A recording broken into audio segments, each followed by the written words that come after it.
بسم اللہ الرحمن الرحیم۔ حضور نبی کریم صلی اللہ علیہ وسلم نے ارشاد فرمایا، اپنے بھائی کو دیکھ کر مسکرانا بھی صدقہ ہے۔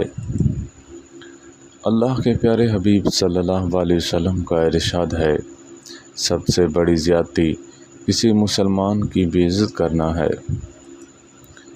حضور نبی کریم صلی اللہ علیہ وسلم نے فرمایا، وہ شخص ہم میں سے نہیں جو ہمارے چھوٹوں پر شفقت نہ کرے اور ہمارے بڑوں کی عزت نہ کرے۔ حضور شافع نور صلی اللہ علیہ وسلم کا ارشاد گرامی ہے، تم میں سب سے اچھے وہ ہیں جن کے اخلاق سب سے اچھے ہیں۔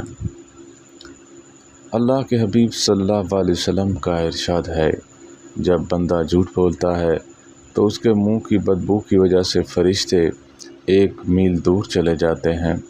اللہ تعالی ہم سب کو عمل کرنے کی توفیق عطا فرمائے۔ وآخر دعوانا ان الحمد للہ رب العالمین۔